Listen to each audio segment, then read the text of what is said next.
მშვიდობის საეთერშია მთავარი 9-ზე ბატა იაკობაშვილთან და დიკო ჯოჯუასთან ერთად. მთავარი არხის გუნდი წარმოგიდგენთ. პოლიციელების მიერ გატაცებული და კრიმინალების მიერ მოკლული ზურაბ დადეშელის საქმის გამოაოგნებელი მტკიცებულებები. სანამ გომელაურის უწყება მალავს ჩვენ მოგიყვებით, ვინ ემუქრებოდა ამ ადამიანს ლიკვიდაციით. მთავარი მტკიცებულებები მთავარის ხელშია ზურაბ დადეშელის ტელეფონიდან.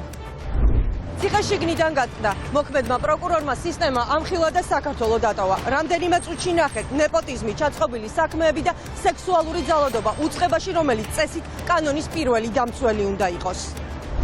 დიუსელდორფი თბილისის სპეციალური რეისი დღეს ევროპიდან საქართველოს რამდენიმე ათეული მოქალაქე გამოაძევეს. რატომ გახდა დეპორტაციის ახალი სერია საჭირო? მიზეზები რამდენიმე წუთში მთავარში. გახარია პუტინის შეხვედრა. საქართველოს ხელისუფლება ამბობს, რომ დიალოგი აუცილებელია, რაც პასუხობს ვიცე-პრემიერის ამ გზავნილს მოსკოვი. რამდენიმე წუთში ამ თემით გიერთდებით. პროკურატურამ ხაზარაძეს პრაქტიკულად უთხრა, რომ არ აინტერესებს გიორგი გახარიას წერილზე აღმოჩენილი თითის ანაბეჭდების ბრიტანული ექსპერტიზის დასკვნა. დაიხურება თუ არა ხელმეორედ საქმე, რომელსაც დიდი პოლიტიკური წონა აქვს. მოგიყვებით რამდენიმე წუთში.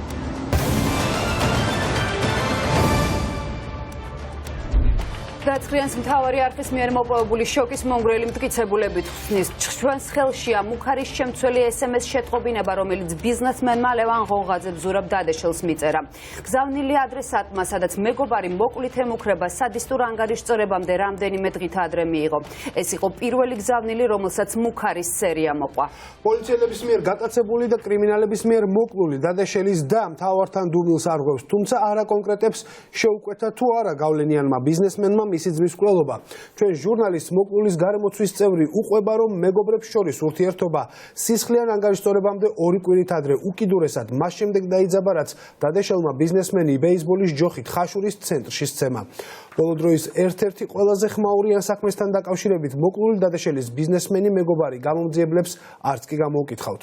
ჩვენი ჟურნალისტი ქეთა ციცქიშვილი მუშაობს თემას და მან მოიპოვა სკანდალური მტკიცებულება. ახლა ის პირდაპირ კავშირზე გამოდის სტუდიასთან. ქეთა, რა წერია SMS გზავნილში და როგორ განმარტავს ამ გზავნილს თვითონ ლევან ღონღაძე? პირველ რიგში დავიწყოთ იმით, რომ ლევან ღონღაძეს დღესაც კი იმ ნომერზე ვუკავშირდებით ჩვენ, რა ნომრიდანაც არის ეს მესიჯები გაგზავნილი ზურაბ დადეშელის ტელეფონზე, თუმცა ღონღაძე ჩვენთან საუბარში კატეგორიულად უარყოფს, რომ რაიმე მუქარის შემცველი წერილი ოდესმე გაუგზავნია დადეშელთან. რაც შეეხება ამ SMS შეტყობინებებს, ეს SMS შეტყობინებები შეიძლება ითქვას, რომ არის პირდაპირ მუქარის შემცველი. ეს შეტყობინებები ზურაბ დადეშელმა მის მკვლელობამდე 2 კვირით ადრე მიიღო, სწორედ ლევან ღონღაძის პირადი ნომრიდან. ამ დრომდე სამართალდამცველებს ღონღაძე არ დაუკითხავთ და ამ ამბით არ დაინტერესებულან. პოლიციელებმა ერთადერთი შეიძლება თავი იმით იმართლონ, რომ მათ არ აქვთ ხელში ზურაბ დადეშელის ტელეფონი, რომელშიც ეს SMS შეტყობინებები ინახებოდა, რადგან ის მკვლელებმა მდინარე მტკვარში გადააგდეს ამ შემთხვევის დროს. თუმცა ჩვენ რახმც მოიპოვეთ ეს მტკიცებულება შესაბამისად პოლიციელებისთვისაც შესაძლებელია, რომ მარტივად მიაგნონ იმ ადამიანებს, ვისაც აქვთ ამ დაპირისპირებაზე და ამ მუქარებთან დაკავშირებით ინფორმაცია. სავარაუდოდ ამ ინფორმაციის გაჟღერების შემდეგ უკვე ჩვენს ეთერში სამართალდამცველები უნდა დაინტერესდნენ ამ ამბით და მივიდნენ ლევან ღონღაძემდე და ის უნდა გამოკითხონ ამ ამბავზე. მაგის უარყოფას მაგ კონფლიქტისას არ ვაპირებ, იმიტომ რომ მართლა ყველა მაგაზე ლაპარაკობს. პოლიციელების მიერ გატაცებული და კრიმინალური ავტორიტეტების მიერ მოკლული ზურაბ დადეშელის და დუმილს არღვევს. დღეს ნანა დადეშელმა დაადასტურა, რომ მკვლელობამდე ცოტა ხნით ადრე მის ძმას ბიზნესმენ ლევან ღონღაძესთან კონფლიქტი ჰქონდა. შეუკვეთა თუ არა ღონღაძემ სისხლიანი გარჩევის გამო მეგობრის მკვლელობა, ამ თემაზე ოჯახს საუბარი არ სურს. შეიძლება რომ აქ კონფლიქტს უკავშირდებოდა ეს ამბავი? ალბათ ეხლა ამ დეტალებზე საუბარი ჩემი მხრიდან ეხლა ამ ეტაპზე არაა სწორი. მე ვიცი ეგრე ხარ. ქონდა არ ქონდა სულ ეგრე კითხვებში ვარ. თქვენ უფრო გააცი და ჯობია თქვენ მოიძიოთ. თქვენც გაქვთ კითხვის ნიშნები იმასთან დაკავშირებით, რომ შეიძლება ვინმესთან თქონდა? ცხოვრების კითხვის ნიშანი მაქვს, რომ ეს 25 ბიჭი აღარ ამყობს, დანარჩენი რა უნდა ვიკითხო. ისე ქონდა ვინმესთან არიან ადამიანები, ვისთანაც ქონდა დაპირისპირება? იქნება ალბათ იარსებებენ. დღეს მთავარმა არხმა მოიპოვა მთავარი მტკიცებულება, რომელიც შესაძლოა სამართალდამცველებისთვისაც დიდი სიურპრიზი იყოს. დგინდება, რომ ვიდრე პოლიციელები დადეშელს გაიტაცებდნენ და მტკვრის სანაპიროზე კრიმინალებს მოსაკლავად მიუყვანდნენ, მსხვერპლს ბიზნესმენი ღონღაძე ემუქრებოდა. ეს მესიჯები დადეშელის მობილურ ტელეფონზე 21 სექტემბერს ლევან ღონღაძის ნომრიდანაა გაგზავნილი. ღონღაძე დადეშელს წერს, რომ ღორივით მოკლავს. იცის მისი საცხოვრებელი და ყველაფერს აკეთებს მისი ლიკვიდაციისთვის. შეურაცხმყოფელი და მუქარის შემცველი მესიჯის ფოტოასლი დღეს მთავარმა არხმა მოიპოვა. ღონღაძემ უთხრა ბევრჯერ გაიმეორა, ხალხის არ იმოწმე, რომ თქვა, რომ დაემუქრა ბევრი რამით, სიტყვით, მუქარით, რა ვიყოლენაირად, ასე გიზავ, ისე თქვა და გაიკითხეთ, არ არის ხალხი, რომელიც ამასაც დასტურებს. ღონღაძეს მოკლით ემუქრებოდა დადეშელს, ანუ ესეთი მუქარაც იყო? კი. პირი, რომელმაც დღეს მთავარს ყველაფერი უამბო დადეშელის გარემოცვის წევრია. ის გვიდასტურებს, რომ მოკლულს და ბიზნესმენ ლევან ღონღაძეს შორის კონფლიქტი იყო. არც იმას უარყოფს, რომ ზურაბ დადეშელმა ლევან ღონღაძემ მკვლელობამდე 2 კვირით ადრე ხაშურში ამ ტერიტორიაზე უამრავი თვითმხილველის თვალწინ ბეისბოლის კეტიცცემა. მოწმეები პოლიციას ჯერ არ დაუკითხავს და არც მოკლულის და ხაშურელი ბიზნესმენის დაპირისპირებით დაინტერესებულა, რაც პრაქტიკულად ადასტურებს ეჭვს, რომ შინაგან საქმეთა სამინისტროს პოლიციელების გატაცებული და კრიმინალების მიერ მოკლული მამაკაცის საქმის გამოძიება არ უნდა. აი ეს მუქარა რის მერე მოყვა იმ დაპირისპირების დროს, როდესაც დადეშელმა ცემაო, ასეც იძახიან და ეს ნამდვილი ფაქტი არის. შეიძლება ეს ხელზე წამოსადები რამე იყოს იმის მიზნით, რომ გასამართლებელი საბუთი კონდეთ მაგათ ცემით და ჩხუბით და ყაყანი ყოველთვის, მაგრამ ამის მერე დიდი დრო არ გასულა, რომ ასეთი რამე დაემთხვა ადამიანს. ზურას მკვლელობას გულისხმობ. ხაშურელ ბიზნესმენსა და ზურაბ დადეშელს შორის კონფლიქტი მას შემდეგ დაიწყო, რაც ლევან ღონღაძემ დადეშელს ერთ-ერთი კრიმინალური ავტორიტეტის ლიკვიდაცია დაავალა, რომელიც ბიზნესმენს პერიოდულად ფულს ძალავდა. ამ გარიგებაზე დადეშელმა უარი უთხრა და სახალხოდ სასტიკად სცემა. ამის შემდეგ არსებული ვერსიით ღონღაძემ მოწმის მოშორება გადაწყვიტა. მოკლულის ახლო გარემოცვა მთავარს უყვება, რომ მკვლელობა ბიზნესმენმა ზურაბ ბარბაქაძეს შეუკვეთა, რომელიც ძებნაშია. თქვენ არაფერი არ იცით მასა და ზურაბ დადეშელს შორის მანამდე დაპირისპირების შესახებ? არაფერი ჩხუბი არ გქონიათ? ისინი ბავშვების მეგობრები იყვნენ. ეხლა ბოლო წლები? ბოლო წლების მეგობრებია. და თქვენ ძმის და ღონღაძის ურთიერთობა? ღონღაძე? ლევანი. თქვენ ბიზნესში ხართ ერთად როგორც ხო? ესეთი ინფორმაცია გავრცელებული, რომ სწორედ ლევანთან ქონდაო ჩხუბი ზურას დაახლოებით 2 კვირით ადრე 21 სექტემბერს. ამის შესახებ არაფერი. რაღაცა სიძახია, რომ ჯობია გამოძიებას დაველოდოთ. არა, თქვენ რა იცით? არა, არ ვიცი. თქვენ მასაც ვერ გაშერდებით? აბა საი. მოხდებით. საქართველოსია? არ ვიცი, არ მაქვს მაგის ინფორმაცია. მთავარი არხის ინფორმაციით ლევან ღონღაძეს ზურაბ დადეშელისთვის მუქარის შემცველი ათობით მესიჯი აქვს გაგზავნილი. ყველა გზავნილში წერს, რომ მოკლავს. ღონღაძე ამ დრომდე არ დაუკითხავთ და ის საჩხერეში იმყოფება. კითხვა მესიჯების თემაზე დღეს ბიზნესმენი დააფნია. ამ ნომრიდან, რომელზეც ახლა გესაუბრებით, არის ეს მესიჯები გაგზავნილი და შეგიძლიათ გითხრათ რა მოხდა 21 სექტემბერს. არაფერი არ ვიცი საერთოდ, ვერაფერს ვერ გიპასუხებ ჩემი. თქვენ მიერ არ არის ეს მესიჯები გაგზავნილი? რა? თქვენს მიერ არ არის ეს მესიჯები გაგზავნილი? არა ბატონო, არა. დაელოდეთ გამოძიებას და გაცემებოდეთ. თქვენ ტელეფონს ვინმე სხვა იყენებს კიდევ? რა, ჩემი ტელეფონი ოფისში მიდევს ხოლმე ხშირად. შესაძლოა სხვა ვინმემ გამოიყენა თქვენი ოფისიდან? არა, რავი, ეხლა რასაც მეკითხები ვერ ხვდები რა ისებისებზე მე ვხვდებით. რატომ არ იძიებს პოლიცია ბოლომდე საქმეს, რომლის მთავარი ბრალდებულებიც პოლიციელები არიან? არსებობს ეჭვი, რომ ზურაბ დადეშელის გატაცებაში მხოლოდ რუსთავის პოლიციის რიგითი თანამშრომლები არ მონაწილეობდნენ და კვალი მაღალჩინოსნებამდე მიდის. უპრეცედენტო სკანდალის ახალ მასშტაბზე გასვლა კი ხელისუფლების ინტერესში არ არის. სისტემაში შიგნიდან გატყდა დიდუბის პროკურორის სკანდალური წერილი, რომელიც უწყების რეპუტაციას ანადგურებს. სალომე ადეიშვილმა, რომელიც წლები იკავებდა პროკურორის თანამდებობას, მთავარ პროკურატურაში არსებულ სრულ განუკითხაობას ახადა ფარდა და საჯარო პოსტის გამოქვეყნებიდან მალევე ქვეყანა დატოვა. ჩაწყობილი საქმეების შერჩევითი სამართალი, ნეპოტიზმი, ზეწოლა პროკურორებს და სექსუალური შევიწროება. ადეიშვილის მიმართვაში ბევრი გამაოგნებელი ფაქტი ამოიკითხება, რასაც უკვე ყოფილი პროკურორის თქმით უწყებაში აქვს ადგილი. რა ხდება თადუმაძის უწყებაში და რა განცხადებები მოყვა სკანდალურ მხილებას ეკა გაგუა განაგრძობს მთავარი არხის ეთერში საუბარს. ეს არ არის პირველი სკანდალი, რომელშიც საქართველოს პროკურატურა გაეხვა. პროკურატურის მოქმედმა თანამშრომელმა სკანდალური წერილი გამოაქვეყნა და ამის შემდეგ საქართველო დატოვა. სალომე ადეიშვილი წლების განმავლობაში დიდუბის პროკურატურაში მუშაობდა და ის თავად ყვება რა ხდება სისტემაში. ამბობს, რომ სისტემაში მეფობს შერჩევითი სამართალი, ხშირად პროკურორებს სამართლებრივ აბსურდამდეც კი მიყავთ საქმე და იმ შემთხვევაში თუ რომელიმე ბრალდებულს პატრონი ყავს, ამ შემთხვევაში განრიდებას აკეთებენ, თუ არა და მას ციხეში უშვებენ. პატრონისა და ჩალიჩის გარეშე შუშის ჭერი კი არა ბეტონის დიდი ფილა გაქვს თავზე შეზრდილი.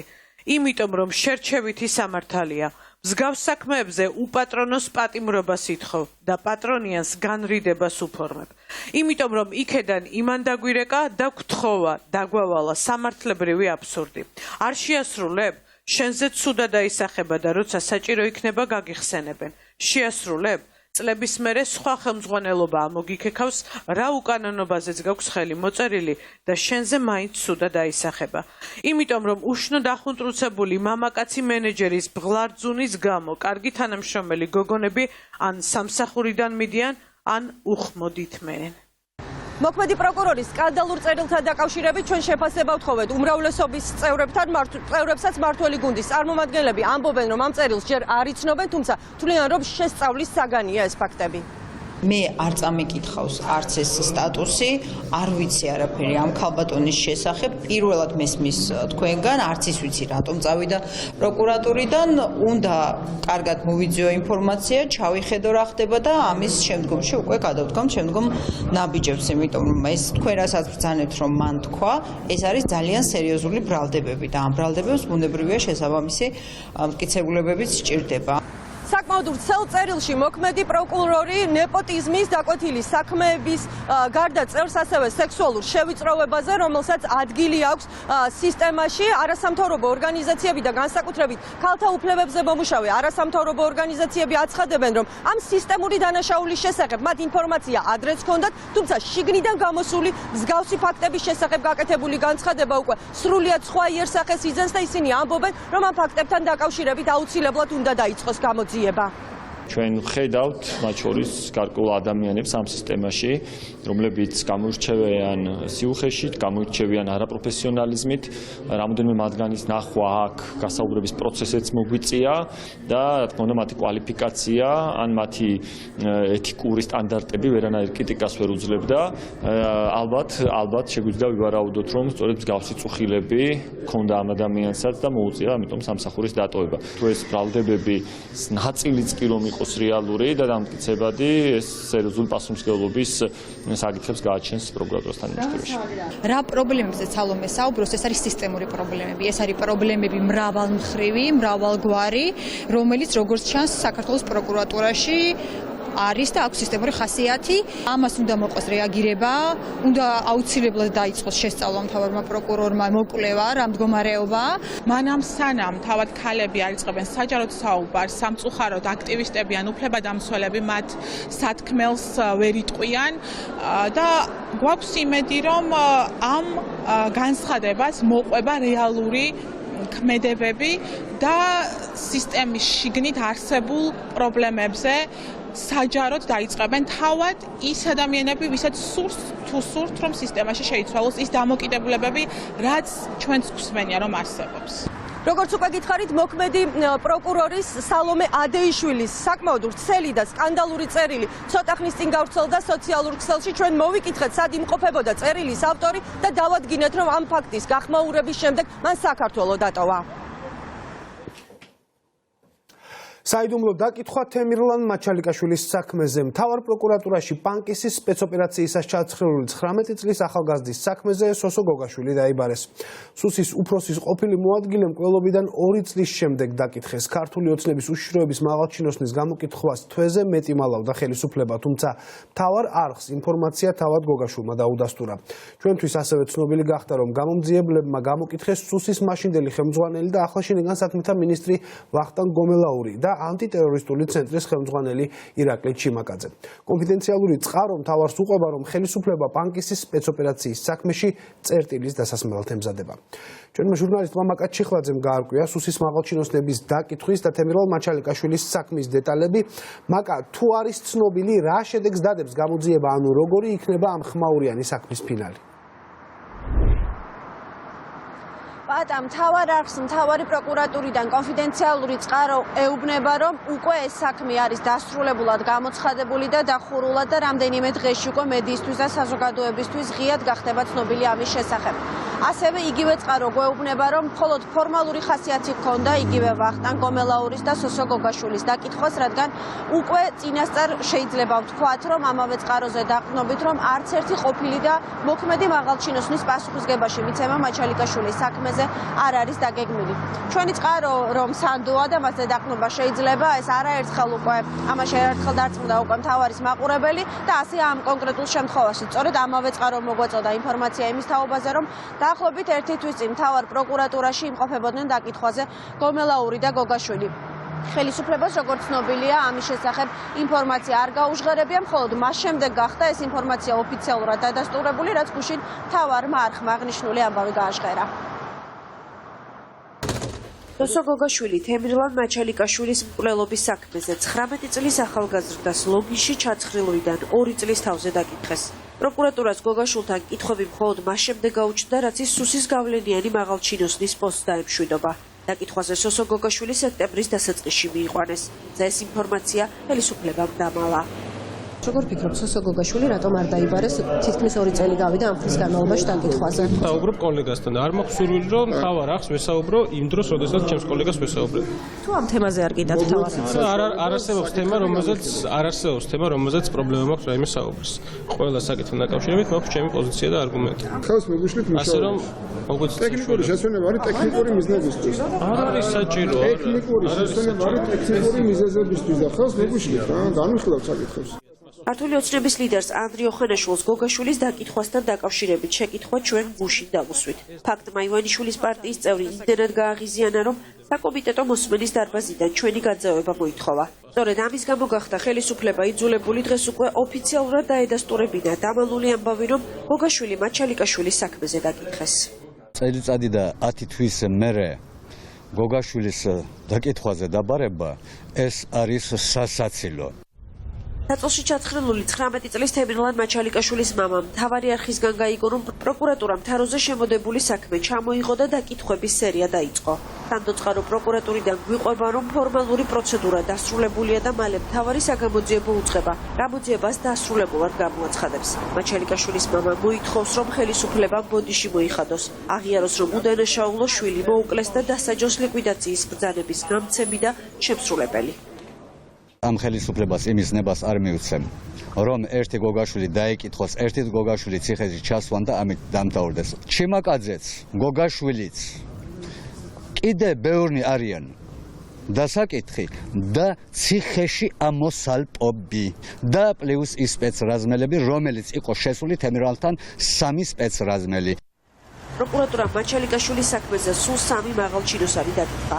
ვახტანგ გომელაური, სოსო გოგაშვილი და ანტიტერორისტული ცენტრის ხელმძღვანელი ირაკლი ჩიმაკაძე. ლოგინში ჩაცხრილული თემირლან მაჩალიკაშვილის დედა ამბობს, რომ დაკითხვები ფორმალურია და ხელისუფლება არასდროს დასჯის ადამიანებს, ვინც მისი შვილი მოკლა. უნდათ ეს საქმე რაღაცნაირად შეეკერათ, რაღაცნაირად ჩემი შვილი რაღაც იმაში გაერიათ, ან ჩემს მეუღლეს რაღაც დანაშაული მოსლო და ან აფეთქო მდგომარეობაში რომ რაღაც შეეშლებოდა ამ წლის განმავლობაში ელოდნენ, მაგრამ ვერ მიაღწიეს ამ მთავრობამ. როგორც გამოაცხადეს იმ გიორგობიანმა თემირლანი ტერორიზმში ეჭმიტანილად ისე გამოაცხადოს ზუსტად იმ გიორგობიანმა, რომ თემირლანი იყო უდანაშაულო. ხელისუფლებისა და გამოძიების დაგვიანებულ რეაქციას ოპოზიციამ მმართველ გუნდში არსებული დაპირისპირებით ხსნის. ნიკამელია ამბობს, რომ პოლიტიკური რეალობა ქვეყანაში მალე შეიცვლება და მაჩალიკაშვილების სამართალს 2020 წლის არჩევნების შემდეგ მაინც იპოვიან. პროკურატურას მაჩალიკაშვილის საქმე მხოლოდ მას შემდეგ გაახსენდა, რაც პარლამენტში ოპოზიციამ ამ თემაზე საგამოძიებო კომისიის შექმნა მოინდომა. მანამდე 2 წელი მასალები თაროზე იდო. ოპოზიციის ლიდერები ფიქრობენ, რომ სწრაფი ტემპით ბოლოში გასვლა ქართულ ოცნებას მხოლოდ იმის გამო უნდა, რომ საზოგადოებას გამოძიების საკუთარი ვერსია შესთავაზოს და არა რეალურად დაადგინოს, რა მოხდა სინამდვილეში 2017 წლის 26 დეკემბერს ბანკში. ბავშვი დახვრიტეს ლოგინში და ეს არის სასტიკი მკვლელობა, რომელზეც პასუხს აგებს ყველა, გამოიძიებს ქართული ოცნება დასჯის, სვარაკად შესწირავს, ვინმეს თუ არ შესწირავს. ამას არსებითი მნიშვნელობა აღარ აქვს. იზეიმებს სამართლიანობა მომდევნო ხელისუფლების პირობებში. არ შეიძლება ყავდეს მოკლული ახალგაზრდა და ამდენი თვის განმავლობაში არ გქონდეს პასუხი, ვინ რა ვითარებაში მოკლა ეს ახალგაზრდა. აი ეს პასუხგაუცემელი შეკითხვები თავისთავად არის პასუხი, რომ ამ ყველაფრის უკან დგას ქართული ოცნების პოლიტიკური ინტერესი. პროკურატურამ თაროზე შემოდოდა ამ დრომდე არ იძიებს საქმეს, რომელიც გახსნილად ჯერ კიდევ გაზაფხულზე გამოაცხადა. სუსი 7 მაისს საზოგადოებას ეუბნებოდა, რომ ალხაზ მაჩალიკაშვილი სოსო გოგაშვილის მკვლელობას მამის საფლავზე გეგმავდა. რა დაადგინეს 7 თვის განმავლობაში ამ საქმეზე მართვა გუნდს პასუხი არ აქვს. შემდეგ აღარაფერი გაბიგია ამ საქმეზე. როგორ ფიქრობთ, რატომ მტკიცებულებები არ იყო თუ რა მოხდა ხომ? თქვენ თუ პასუხი გაინტერესებთ, შესაბამის უწყებას უნდა დაუკავშირდეთ და ის გაგცემთ პასუხს. პასუხებს არ გვაძლევს. თქვენ თუ დაინტერესდით, როგორც უმრავლესობის წარმომადგენლები. თქვენ თუ გაინტერესებთ, მიმართეთ. მიმართეთ და ვერ ვიღებთ.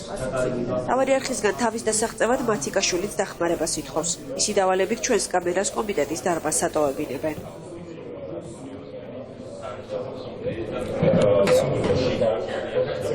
არ საუბრობს ხელისუფლება, მაგრამ საუბრობს თავად ბრალდებების ადრესატი. ალხაზ მაჩალიკაშვილი ახლა კიდევ უფრო მეტად არის დარწმუნებული, რომ გამარჯვება ახლოსაა. ტერაქტს რო საუბრობენ, ეგ უსაფუძვლოა, მან არანაირი ის არ იყო, ეს იყო რაღაცა შემოგდებული თემა ისეთი, რომ რამენაირად იქნებ გავაქციოთ საქართველოსთან მაჩალიკაშვილი იქნებ დავაშინოთ. საბოლოოდ მიხდნენ, რომ ამ ბრძოლას აზრი უნდა ჰქონდეს. ეს ბრძოლა მოსაგებია, ეს არ არის წასაგები ბრძოლა. ეს სიმართლეა. თემირლან მაჩალიკაშვილის მკვლელობის ხმაურიანი საქმე და ამ საქმეზე სუსის მაღალჩინოსნების დაკითხვა იქნება მთავარი თემა, რომელზეც მსჯელობა ღამის მთავარში გაგრძელდება. ჩვენი კოლეგა ეკა კვესიტაძე გვეტყვის ახლა ვინ იქნებიან დღეს მისი სტუმრები ეკას აღამომშვიდობისა. მოგესალმებით, ბოლო წლების ეს ყველაზე გახმაურებული საქმე ნამდვილად იქნება დღეს ჩვენი გადაცემის მთავარი თემა. ასევე ძალიან საინტერესოა, რომ თემირლან მაჩალიკაშვილის საქმე სტრასბურგის ადამიანის უფლებათა დაცვის სასამართლომ მიიღო უკვე არსებით განხილვაში და შესაძლოა ამიტომაც დააჩქარა ხელისუფლება მისი გამოძიება. როგორც სიუჟეტიდან ვნახეთ, ჩვენ გვაქვს ინფორმაცია, რომ გამოძიება უკვე დასრულებულია და ყოფილი და მოქმედი მაღალჩინოსნები უკვე დაკითხულები არიან. სწორედ ამ თემაზე გვეყოლებიან დღეს სტუმრად მალხაზ მაჩალიკაშვილი, თემირლან მაჩალიკაშვილის მამა, ასევე მარიამ კუბლაშვილი, მისი ადვოკატი და ადვოკატი თამთა მიქელაძე.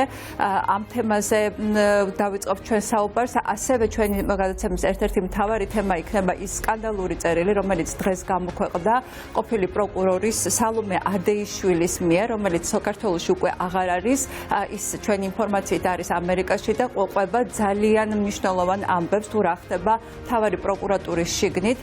ჩვენ რასაკვირველია შევეცდებით, რომ მას მომდევნო დღეებში დაუკავშირდეთ და ჩავწეროთ და კონკრეტულ ფაქტებზე ვალაპარაკოთ, თუმცა ის რასაც ის ლაპარაკობს ამ წერილში უკვე ძალიან სკანდალურია და ამ თემაზე დღეს ჩვენი სტუმრები იქნებიან ეკა ბესელია, ოთო კახიძე, ასევე ლევან ხაბეიშვილი და მათთან ერთად შევაფასებთ იმ სისტემურ პრობლემებს, რომელიც ამ წერილიდან გამოიკვეთა. დიდი მადლობა, მაშასე დავალდეთ ღამის მთავარს, რომელიც დღის მთავარი საინფორმაციო გამოშვების დასრულების შემდეგ დაიწყება ჩვენს ეთერში. მანამდე კი დღის სხვა მთავარი თემები. მოსამართლეთა კლანის კიდევ ერთი გავლენიანი წევრი, რომელიც ქართულმა ოცნებამ ბოლომდე დაიცვა. მოსამართლეობის მსურველთა მოსმენაზე გიორგი მიქაუტაძის კრიტიკის შესაძლებლობა უმრავლესობის წევრებმა ფაქტობრივად მინიმუმამდე შეზღუდეს. კითხვების დასმის შესაძლებლობა არ მიეცა ბატო შაქარიშვილს, რომელსაც წლების წინ სწორედ მიქაუტაძე მიუსაჯა პატიმრობა, დარბაზში არ შეუშვეს არც იუსტიციის საბჭოს წევრი ანა დოლიძე, რომელიც ცნობილია მიქაუტაძის საჯარო კრიტიკით. კითხვების დასმის და განცხადებების უფლება მხოლოდ დეპუტატებს ჰქონდათ და ყოველთვის მოულოდნელად არაპოპულარული მოსამართლის წინააღმდეგ უმრავლესობის ნაწილით წავიდა. კონსერვატორები მიქაუტაძეს მხარს არ დაუჭერენ, მაგრამ ეს ჯერ არ ნიშნავს, რომ მართველი პარტია მის კანდიდატურას ჩააგდებს.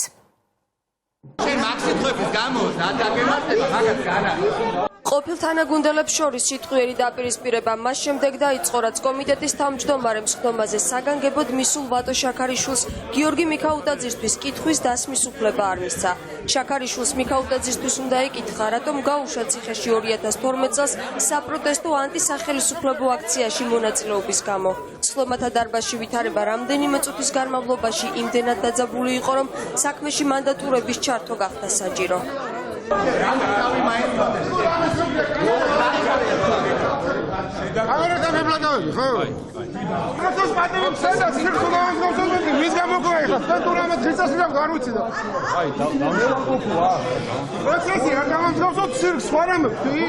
ჩხუბში მალევე ჩაერთო ეკაბესელია, რომელმაც ვატო შაქარიშვილი მანდატურების და კომიტეტის თავმჯდომარის წინააღმდეგობის მიუხედავად დარბაზში მაინც შეიყვანა. პროცედურებზე ლაპარაკობს, ეკა, პროცედურებზე რა შევეცდები? პროცედურა გრძა, სკურა, დეპუტატმა კითხვა არ გასცეს. რომელი პროცედურა გრძა? ეს ქვეყანა არ იმსახურებს იმას, რომ თქვენნაირები იყვნენ იმ რგოლებში, რომ შეიშულების მომავალი გადაწყვიტონ. ამ სიტყვიერი დაპირისპირების შემდეგ სხდომა არანაკლები ხმაურის ფონზე გაგრძელდა. დამოუკიდებელი დეპუტატები, რომლებიც სასამართლო სისტემაში არსებულ კლანზე ღიად საუბრობენ, გიორგი მიქაუტაძეს პირდაპირ უთხრეს, რომ უზენაეს სასამართლოში მუშაობაზე პრეტენზია არ უნდა ჰქონდეს. მათი გამოსვლების მოსმენისას რამდენიმე საათიანი თმენის შემდეგ გიორგი მიქაუტაძეს ნერვებმა უთუნა.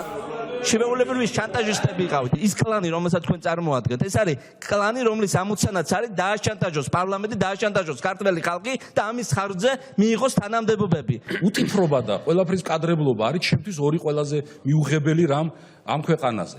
ორივე სავლენთ მოსამართლეების უდიდესი ნაწილი, როდესაც აქ მოდიხართ.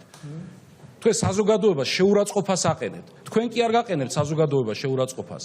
თქვენ აყენებთ საზოგადოებას შეურაცხყოფას, მაგრამ თქვენ იცით, რომ იმედი გაქვთ, რომ იქ სადაც თქვენ მოილაპარაკეთ, ის არის თქვენი მთავარი ორიენტირი. იქ ყველაფერი იყოს დალაგებული და შეთანხმებული და ეხლა იმის მსახურებაში იყოთ. ძალიან ნათელი მორალური სახე გაქვთ. თქვენ ხართ ადამიანი, რომლის ადგილიც უნდა იყოს ციხეში და არა სასამართლოში. არწმუნებული ვარ ახლა საშუალება რომ მოგცეთ ჯვარს გვაცმევდით თითოეულ ჩვენთანგანს, მაგრამ ამის საშუალება თქვენ აღარაზრს აღარ გექნებათ. ამიტომ მაინტერესებს ბატონო, არ გცხვენიათ უბრალოდ მასში რომ მუშაობდით, აი ამის გამო არ გცხვენიათ იმ პროკურატურაში.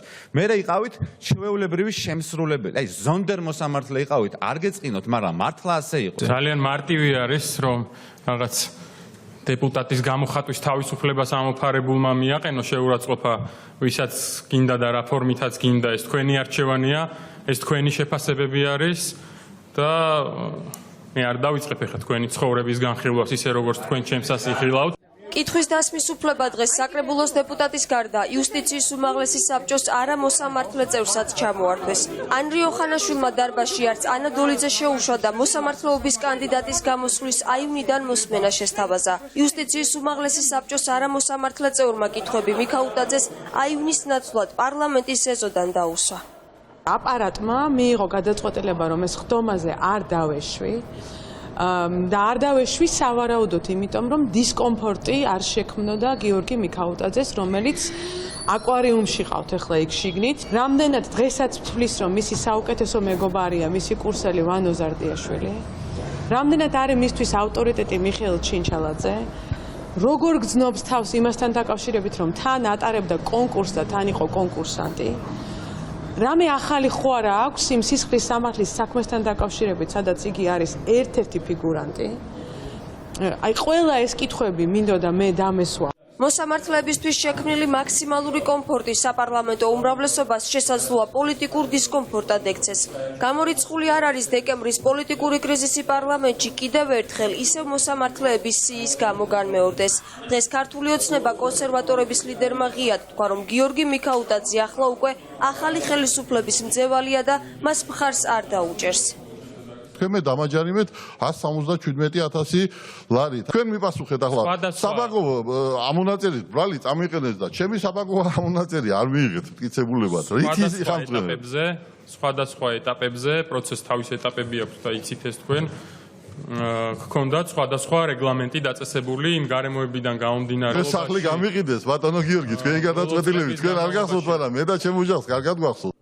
კონსერვატორების უარის მიუხედავად მიქაუტაძე მმართველი გუნდის მხარდაჭერას დიდი ალბათობით მაინც მიიღებს.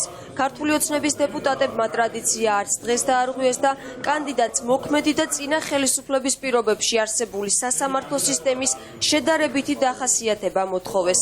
მიქაუტაძე მის თქواრის მოსმენაც მმართველი გუნდის წევრებს ყველაზე მეტად უნდოდათ. სასამართლო ასეთი დამოუკიდებელი არასდროს ყოფილა და ოპოზიციის განცხადებები სასამართლო სისტემაში ეგრეთ წოდებული კლანის არსებობაზე სრულიად უსაფუძვოა. რით შეიძლება ახსნათ დღევანდელი ასეთი ხმაური სასამართლოს გარშემო? მე ვფიქრობ, რომ ეს მნიშვნელოვანწილად დამოკიდებული არის სასამართლოს დამოუკიდებლობის ზრდასთან და უდავო არის, რომ სასამართლო სისტემა, ასე ვთქვათ, ბევრად უფრო დამოუკიდებელი ხდება და გახდა ბოლო პერიოდის განმავლობაში. და ეს ავტომატურ რეჟიმში გულისხმობს ყველანაირი გავლენების დაკარგვას სასამართლო სისტემაზე გარეშე პირების მხრიდან, რასაც ვფიქრობ შეიძლება მტკივნეულად აღიქვავდნენ გარკვეული ჯგუფები. 2012 წლამდე სასამართლო იყო თუ არა ნაწილი იმ როგორ თქვა ყველაზე რბილად ასე ვთქვათ, რომ თქვენ რაღაცა თქვენგან პასუხი მივიღო იმ რეჟიმისა, რომელიც ასევე ძალიან რბილად რომ ვთქვათ, გარკვეული უსამართლობებით გამოირჩეოდა. პოლიტიკურ ხელისუფლებას და თან ისე ძლიერ პოლიტიკურ ხელისუფლებას, რომელსაც შესაძლებელია საკონსტიტუციო უმრავლესობაც კი ჰქონდეს და კონსტიტუციის შეცვლაც კი შეეძლოს, რომ აღარაფერი ვთქვათ ორგანულ კანონზე და ჩვეულებრივ კანონებზე, მოინდომებს, რომ გარკვეული ფონი შეცვალოს ქვეყანაში და ეს ფონი იყოს უფრო მკაცრი, ან უფრო მობიერი, ან რაღაც გარკვეული მიმართულებით წაიყვანოს. მე ვფიქრობ, რომ გარკვეულწილად შეძლებს ეს პოლიტიკური ხელისუფლება ამ მიზნის მიღწევას. მურუსიძე ჩინჩალაძის კლანის ერთ-ერთი ლიდერის მხარდაჭერას ოპოზიცია არ აპირებს. მმართველი გუნდის ოპონენტები დარწმუნებულები არიან, რომ მიქაუტაძე ბიძინა ივანიშვილის მითითებებს უსიტყვოდ შეასრულებს. არის კანდიდატი ერთ-ერთი პოლიტიკური პარტიის, ამ კანდიდატს მეორე პარტიის ლიდერები ესხმიან თავს მისი წარსულის გამო და მისი აწყო არჩევანის გამო და გამოდის მოსამართლე იწვევს მას დებატებში და ეუბნება, რომ შენ რა უფლებით მაკრიტიკებ მე, როცა აი ამ ადამ პარტიის წევრი ხარ, ვინ არის? საითაც მიყავს საუბარი და იმიტომ გეუბნებით. ძალიან გონიერი ბრძანდებით, რომ მიხვდით საით მიმყავს და ვინ არის ეს თუ მიხვდით? თქვენ უნდა დაასახელოთ, მე არ გაგცემთ მაგაზე ესე პასუხი. მე ვიტყვი თუ ეგრე გეშინიათ, ეს მეორე არის ჰარი პოტერშია, რომ არ უნდა თქვა სახელი, ხო იცი, ბოროტის. მურუსიძეზე ვსაუბრობ. თავის საარჩევნო კამპანიას და ასე ვთქვათ, იმ აქტივობებს, რომელიც ახლავს ამ კამპანიას, ახორციელებდა ძალიან აქტიურად და ამ პროცესში ძალიან აქტიურად იყენებდა ამ კონკრეტულ საქმეს და ამ მოსამართლის სახელს და გვარს. აქედან იყო გამოწვეული ის, ირკვევა, რომ 2014 წლის მანძილზე თქვენ და თქვენი მეუღლის ერთობლივი შემოსავალი იყო 112,000 ლარი დაახლოებით. ასევე ირკვევა, რომ იგივე წელს შეძენილი გაქვთ ქონება ბატონ გიორგის 64,000 დოლარის ოდენობის. მარტივად მისახვედრია ის, რომ აღნიშნული უძრავი ქონების შეძენა თქვენი ლეგალური შემოსავლების საფუძველზე არ იქნებოდა შესაძლებელი. მოჯახს არც დღეს და არც ადრე არასდროს არ ქონია მატერიალური ესე ვთქვათ, საჭიროებები და ჩემი მატერიალური შემოსავალი, ჩემი ოჯახის შემოსავალთან შედარებით ყოველთვის იყო მინიმალური, ამიტომ მშობლები მეხმარებოდნენ ყოველთვის. გიორგი მიქაუტაძე ერთ-ერთია იმ ათკაციანისიდან, რომელიც პარლამენტში პოლიტიკური კრიზისის მიზეზი ერთხელ უკვე გახდა. დეკემბერში ამ სიას მმართველი გუნდის საკონსტიტუციო უმრავლესობა შეეწირა. უზენაესი სასამართლოს უვადო მოსამართლეების დანიშვნას ქართული ოცნება კიდევ ერთხელ დაახლოებით ერთ თვეში შეეცდება. დეპორტაციის ახალი ტალღა ევროპიდან ცოტა ხნის წინ თბილისის საერთაშორისო აეროპორტში სპეციალური ავიარეისი დაეშვა დიუსელდორფიდან. ევროპელმა სამართალდამცველებმა საქართველოს 60-მდე მოქალაქეს ევროკავშირის ტერიტორია დაატოვებინეს. ეს ბოლო ორი კვირის განმავლობაში მესამე სპეცრეისია, მას შემდეგ რაც საქართველოს ხელისუფლებამ ევროპის ქვეყნები დაარწმუნა, რომ აქ ადამიანების დევნა არ მიმდინარეობს არც პოლიტიკური და არც რაიმე სხვა ნიშნით, ევროპიდან დეპორტირებულთა რიცხვი იზრდება. ახლა ჩვენი ჟურნალისტი ნინო გაზდელიანი გამოდის კავშირზე მთავარ სტუდიასთან. ნინო, რას ყვებიან გამოძევებულები? დეპორტაცია ამჟამად 60-მდე ადამიანს შეეხო, ყველას დარღვეული ჰქონდა სავიზო რეჟიმი, რამდენიმე მათგანი დაკავებული იყო მსუბუქი დანაშაულისთვის და მათაც დაატოვებინეს ბუნებრივია ევროპა. რამდენიმე ოჯახმა გერმანიასა თუ საფრანგეთში ჩასვლისთანავე ასევე მოითხოვა თავშესაფარი, რამდენიმე მიზეზით, მათ შორის იყო როგორც ეკონომიკური პრობლემები ქვეყანაში, ასევე ჯანმრთელობის მდგომარეობა და მკურნალობის საჭიროება, თუმცა საბოლოო ჯამში ყველა მათგანს უთხრეს უარი და ქვეყანა დაატოვებინეს ოჯახებსაც მცირეწლოვანი ბავშვებით. გერმანიაში ვიყავით წელიწადი და 9 თვე. თავიდანვე თავშესაფარი მოითხოვეთ ოჯახები? თავშესაფარი მოითხოვეთ თავიდანვე. და გვაკმოყოფილეს, მაგრამ ცოტა ხნით. არც გაფრთხილება, არც არაფერი, ესევე გამოგვიშეს. არც გითხეს რომ დატოვეთ ქვეყანა, არც არაფერი. დაგვეთმო დღეს და გამოგვიშეს. თავშესაფარი რა მოტივით ჰქონდათ? გარკვეულად რა არ ჩათვალეს საკმარის საკმაოდ. პირადული იყო ესა და არ ჩათვალეს საჭიროდ, იმიტომ რომ ქვეყანა ითხოვს თვითონ საქართველოს თვლიან. განვითარებულ ქვეყანა პირველ რიგში შვიდი ქვეყანა არის, უსაფრთხო კი პლუს ამას იძახიან რომ საქართველოში სამუშაოები არის მინიმალური ხელფასი 1200-მდე 1500-მდე არისო. რომელიც აბსურდია, მაგრამ რას იზრდება? ეს არის პოლიტიკა ყველაფერი. დღეს იყოს გერმანიისა და საფრანგეთის გაერთიანებული ფრენა და ამ ორივე ქვეყნიდან იქნენ რამდენიმე მოქალაქეები შესაბამისად გამოძევებული. მათ გადააცილეს სამთვიანი ევროპაში გაჩერების პერიოდი და მოითხოვეს თავშესაფარი. თავშესაფრის მიზეზად ისინი ასახელებენ საქართველოში არსებულ ეკონომიკურ კრიზისს და ასევე ჯანმრთელობის პრობლემებიდან გამომდინარე. შეიძლება ითქვას 3-4 ოჯახი არის პატარა ბავშვებთან. დღეს მაგალითად ერთი ოჯახი დავტოვეთ, არ იქნა მაგ ოჯახის უკან დაბრუნება, რადგან გადახედილი იქნა მათ საქმეს და არ ჩავთვალეთ საჭიროდ ეს ოჯახი ჩვენ ჩამოგვეყვანა საქართველოში, რა თქმა უნდა ჯანმრთელობის პრობლემიდან გამომდინარე. დღეს დეპორტირებულთა უმეტესობა გერმანიიდან იყო გამოძევებული. ეს სექტემბრიდან მოყოლებული დღემდე უკვე მესამე დეპორტაცია უახლოეს პერიოდში, ასევე კიდევ ერთი დეპორტაცია იგეგმება ისევ გერმანიიდან. დიდი მადლობა, ეს ნინო გაზდელიანი იყო. კიდევ ერთი ნაბიჯი კრემლისკენ ნიუ-იორკში ზალკალიანი ლავროვის დიალოგის შემდეგ თბილისი და მოსკოვი კიდევ უფრო უახლოვდებიან ერთმანეთს. ქართული ოცნების ხელისუფლება რუსეთთან მოლაპარაკებას უალტერნატივო აუცილებლობად მიიჩნევს. მაია ცკიტიშვილის ამ განცხადებას რუსული მედია მყისიერად გამოეხმაურა და გახარია პუტინის შეხვედრის შესაძლებლობაზე დაიწყო მსჯელობა.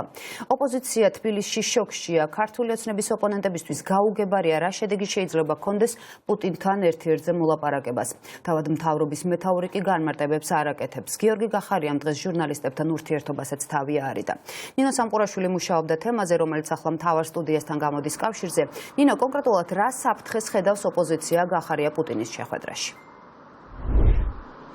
ხრის დათმობას და რის ხარჯზე აპირებს ერთ-ერთზე მოლაპარაკების დაწყებას ოკუპანტ ქვეყანასთან ოცნების ხელისუფლება. ეს არის ის მთავარი კითხვა, რომელიც აქვს ოპოზიციონერებს.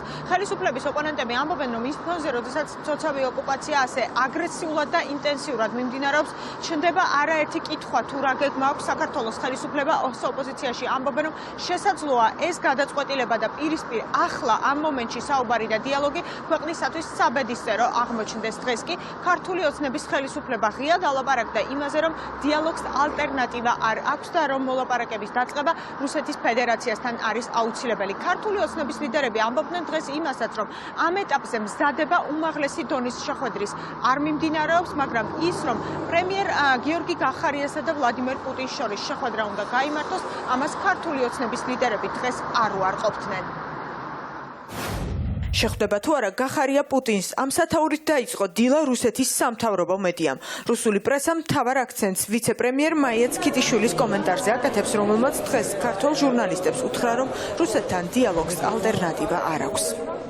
ჩვენ ამ ეტაპზე არანაირ შეხვედრას არ ვამზადებთ.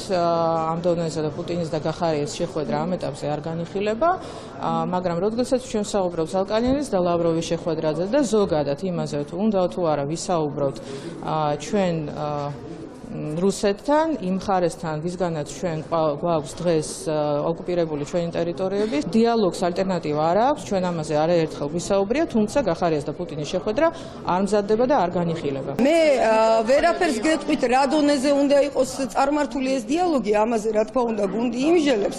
მე ამაზე კომენტარს სპეციფიურად, ასე ვთქვათ, ვერ გავაკეთებ, მაგრამ რაც შეეხება ზოგადად ეკონომიკურ ურთიერთობებს, ეს მოცემული ფაქტია, ჩვენ გვაქვს ეკონომიკური ურთიერთობები რუსეთთან. რაც შეეხება ფრენების აღდგენას, არაერთგზის გვითქვამს, რომ ვინაიდან ფრენების შეჩერებამ დააზარალა უბრალო ადამიანები, დააზარალა ჩვენი ოჯახები, მცირე ბიზნესი, საოჯახო სასტუმროები, ჩვენ მხოლოდ და მხოლოდ მივესალმებით ამ ხრივ თუ კი ეს გადაწყვეტილება გადაიხედება და ფრენები აღდგება.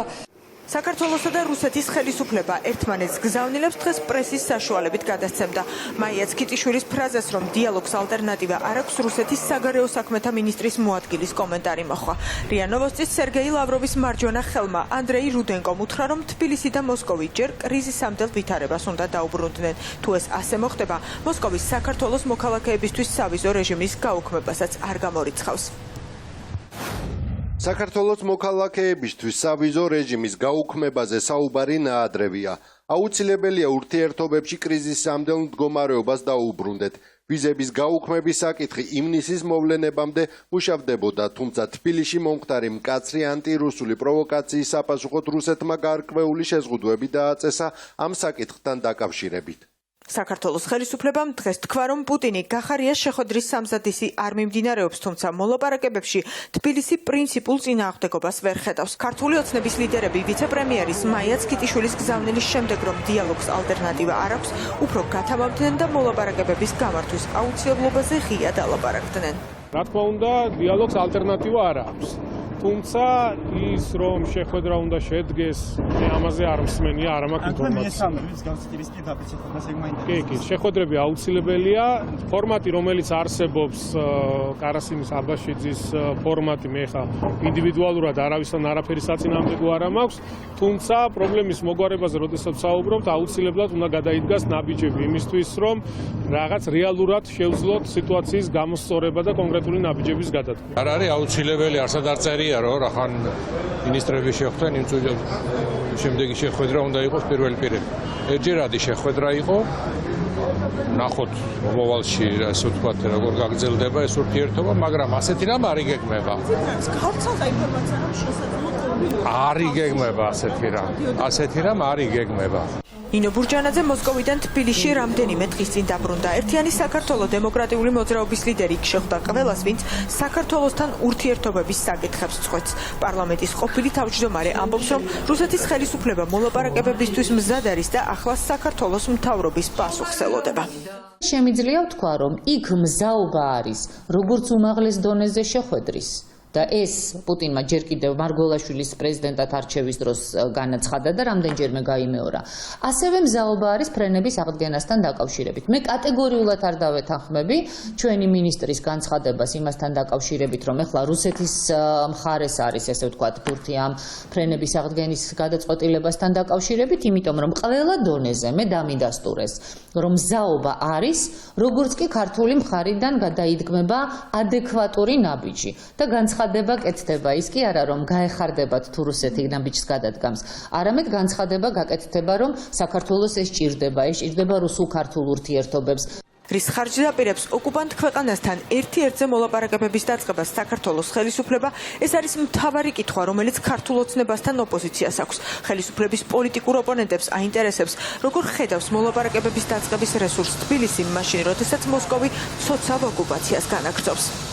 ისინი პირდაპირ მიესალმნენ გიორგი გახარიას პრემიერ-მინისტრად დანიშვნას, ეს არის ღია გზავნილი, რომ სწორედ ივანიშვილის რეჟიმია მისაღები ხელისუფლება პუტინისთვის, იმიტომ რომ მისი ხელისუფლების პირობებში ვერ განვითარდება საქართველოს ისე რომ მას შეეძლოს ევროატლანტიკურ სტრუქტურებში ინტეგრაცია, ეს ერთი და მეორე მას ვერ ექნება ეკონომიკა, რომელიც გაუმყარებს მას სავაჭრო ურთიერთობებს დასავლეთის ბაზართან და შესაბამისად გამოიყვანს რუსეთის გავლენიდან. გამოდის საბოლოო ჯამში, რომ საქართველოს გზავნილი საერთაშორისო ასპარეზზე არის, რომ ყველაფერი არის ნორმალურად.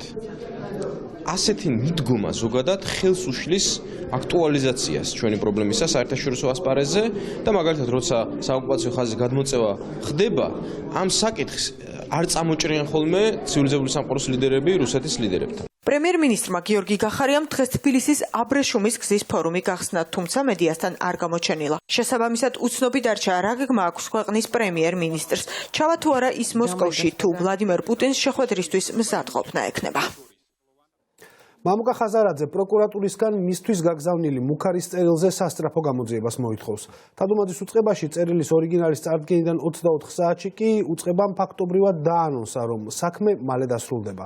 თუმცა სავარაუდოდ არა იმ შედეგით, რომელსაც თბილისის დამფუძნებელი მოელის. პროკურატურაში განაცხადეს, რომ წერილზე დაქტილოსკოპიის ან სხვა კვლევის ჩატარება სხვადასხვა გარემოებების გამო გართულებულია. მთავარისთვის ასევე ცნობილი გახდა, რომ კონვერტი, რომელთაც მამუკა ხაზარაძემ ეგრეთ წოდებული მუქარის წერილი მიიღო, აღარ არსებობს. ერთ-ერთი საკვანძო მტკიცებულება ნაგავში გადააგდეს. ჩვენი ჟურნალისტი ვასილ დაბრუნდაშვილი გამოდის კავშირზე მთავარ სტუდიასთან. ვასილ, რით პასუხობს ლელოს ლიდერი განცხადებას, რომელიც პროკურატურაში გაკეთდა? მთავარი პროკურატურა ითხოვდა წერილის ორიგინალს და ეს ორიგინალი უკვე გადაგზავნილია მთავარ საგამოძიებო უწყებაში და როგორც მამუკა ხაზარაძე აცხადებს, ჯერი არის პროკურატურაზე, რადგანაც ხაზარაძის განმარტებით ეს საქმე მთავარმა საგამოძიებო უწყებამ რაც შეიძლება სწრაფად და ეფექტურად უნდა გამოიძიოს. რაც შეეხება კონვერტს, სადაც მუქარის შემცველი წერილი იდო, ამის შესახებ ხაზარაძე არ საუბრობს. საუბრობენ მისი თანაგუნდენები და ისინი აცხადებენ, რომ წერილის შინაარსი, როდესაც ის მიიღეს, იმდენად შოკის მომგვრელი იყო, რომ კონვერტისთვის ყურადღება აღარ მიუქცევიათ და ის გადააგდეს. ასევე მამუკა ხაზარაძის ერთ-ერთი წარმომადგენელი, რომელიც მოძრაობის სახეა, თეონა დოლინჯაშვილი ითხოვს, რომ მთავარმა საგამოძიებო უწყებამ ის გამოკითხოს, რადგანაც მისი განცხადებით ის იყო ერთ-ერთი პირველი, ვინც მუქარის შემცველი წერილის შინაარსი ნახა. მე მოუწოდებ თადუმაძის უწყებას, რომ შეცდომა არ დაუშვან და აღძრან საქმე იმ შემოტევებზე, რომელიც ჩვენ წერეთ ნახევარია ჩვენს მიმართ მიმდინარეობს და ერთ-ერთ ძალიან სერიოზულ ფაქტზე წერილზე, რომლის დედანის და ყველა მტკიცებულება უკვე პროკურატურაშია, ამიტომ შეცდომა არ დაუშვან. დიდი მადლობა. რაც შეეხება კონვერტს, ბატონო მამუკა. არ ვიცი, ეს დეტალებია რა, უკაცრავად, ვაგი უკვე დეტალები. სად არის კონვერტი, რომელშიც იდო წერილი? კონვერტი, როგორც ვიცი, უცებ როდესაც გახსნეს ის ავტომატურად, მექანიკურად გადააგდეს სამწუხაროდ, რა თქმა უნდა, კონვერტზე ალბათ იქნებოდა გაცილებით მეტი ანაბეჭდი დარწმუნებული ვარ, თუმცა მე მგონი, რომ და ეს ბუნებრივია, ლოგიკურია, როდესაც ვიღაც ბეჭდავს ამ წერილს, ის იქნება ოპერატორი თუ თანამშრომელი და პრინტერიდან ამოიღებს, უკვე ეს ადამიანი, ამ ადამიანის თითის ანაბეჭდებს მიყავს, რა თქმა უნდა, კვალი. ხომ არ ფიქრობთ, რომ უფრო გაგიადვილდებოდა? რა თქმა უნდა, ალბათ, მაგრამ ალბათ ამაზე ახლა იმ წამსში არავის უფიქრია, იმიტომ რომ ეს არა მხოლოდ თქვა ჩემთვის ერთ-ერთი რიგით თანამშრომლისთვის იყო შოკის მომგვრელი, ეს იყო ადრესატებისთვისაც გამაოგნებელი და შოკის მომგვრელი და ამ დროს ბუნებრივია ხა ესეთ რამებზე არ ფიქრობთ. წერილში რომელშიც იდო, წერილს ამოიღეს, არავის არ უფიქრია, რომ ეს წერილი წარსადგენი იქნებოდა სადმე თავის დროს და კონვერტი არც არის შენახული. კონვერტი რა შეშია, წერილზე არის 17 ანაბეჭდი და შესაბამისად სრულიად საკმარისია იდენტიფიკაციისთვის. ველოდებით დღეს განცხადება იყო, დანარჩენს ველოდებით გამოძიებით რა დადგინდება. პროკურატურის განცხადებას გავეცანით. ორ ქვეყანაში იყო მხოლოდ და მხოლოდ აღნიშნული წერილი, ეს არის საქართველო და ბრიტანეთი. ვისაც შეხება ქონდა წერილთან ის პირები დაფიქსირებულია და ანჩენი პროკურატურა წერს, რომ სირთულეს წარმოადგენს, მაგრამ არ ამბობს თავის განცხადებაში, რომ შეუძლებელია და სირთულეებს იმედია გადალახავენ. რაც შეეხება მთავარ პროკურატურას, მთავარმა პროკურატურამ ხაზარაძეს საკმაოდ სწრაფად უპასუხა 24 საათში გავრცელდა შესაბამისი განცხადება, სადაც მითითებული არის, რომ არსებობს ამ წერილში არაერთი ანაბეჭდი, რომელიც დაფიქსირებულია როგორც ქვეყნის შიგნით, ასევე ქვეყნის გარეთ, ამიტომაც მთავარ საგამოძიებო უწყებას რაიმე დასკვნების გაკეთება ამ საკითხთან დაკავშირებით გაუჭირდება. ამ განცხადებაში, რომელიც დღეს პროკურატურამ გავრცელა, ნათქვამია ისიც, რომ წერილი დაილუქა. დიდი მადლობა ვასილ დაბრუნდაშვილი საუბრობდა მთავარის ეთერში. მაიაცკიტიშვილი უარს ამბობს ანაკლიის სპორტის თემაზე საპარლამენტო დებატები არ გაიმართება. ქართული ოცნების ხელისუფლების ერთ-ერთ გავლენიან წევრს აღარ სურს ანგარიშის ჩაბარება ქვეყნის უმნიშვნელოვანესი პროექტის შესახებ. ოპოზიციის მოწოდებას მივიდეს პარლამენტში და ანაკლიის სპორტის პროექტის ჩაშლის მიზეზები განმარტოს, სკიტიშვილი პოლიტიკურ შოუს მოწყობის მცდელობად მიიჩნევს და არ აპირებს დეპუტატებთან შეხვედრას. ხელისუფლების ოპონენტები მინისტრის ამ პოზიციაში სახის შენარჩუნების მცდელობას ხედავენ. ანაკლიის კონსორციუმი კი ამ პოლიტიკური დაძაბულობის ფონზე ახალი ინვესტორის შესახებ ინფორმაციას ავრცელებს. რაც შეეხება ჩემ შეხვედრას, როგორც გითხარით, ამ პროექტს სჭირდება მუშაობა და არა პერფორმანსები. ინფრასტრუქტურის მინისტრი ანაკლიის პროექტზე საჯარო საპარლამენტო განხილვაში მონაწილეობას არ მიიღებს. მაიაცკიტიშვილისთვის ქვეყნის გეოპოლიტიკური და ეკონომიკური პროექტის ირგვლივ არსებულ კითხვებზე პასუხი მხოლოდ პოლიტიკური შოუ და პერფორმანსია. მინისტრი, რომელსაც ოპოზიცია საოკუპაციო ზოლთან ახლოს ღრმაწყლოვანი პორტის მშენებლობის განზრახ ჩაშლაში ადანაშაულებს, ამ ეტაპზე საკანონმდებლო ორგანოში მისვლის აუცილებლობას ვერ ხედავს. ამ პროექტს არ სჭირდება კიდევ ერთი პერფორმანსი, არ სჭირდება პარლამენტში ღია განხილვა და ღია შეხვედრის მოწყობა ანაკლიის განვითარების კონსორციუმსა და მთავრობას შორის. ჩვენ ამ შეხვედრებს აუცილებლად გავმართავთ იმ ფორმატში, იმ სამუშაო ფორმატში და არა პარლამენტში, რომელიც ჩვენ საშუალებას მოგცემს ორივე მხარეს მოვძებნოთ ამ პროექტის წარმატებისთვის აუცილებელი გამოსავალი. ეს პროექტი ზედმეტად დაგვიანდა. ჩვენ ვამბობთ, აი დღევანდელი შეხვედრებიც, დისკუსიებიც იმას მოწმობს, რომ მთელი დერეფანი ელოდება ამ პროექტს არა მხოლოდ საქართველოს. აქედან გამომდინარე, ჩვენ ისევ და ისევ მოველით, რომ ინვესტორი კომპანია უფრო მეტად დაკონცენტრირდება თავისი ვალდებულებების შესრულებაზე, ვიდრე რაღაცა პოლიტიკურ ჭილში აქცენტების გადატანაზე, არც თუ ისე ბევრი დრო დარჩათ მათ და ჩვენ კიდევ ერთი შანსი მივეცით. პოლიტიკური შოუ არც ღრმაწყლოვანი პორტის პროექტის ავტორებს და მენეჯერებს სჭირდებათ.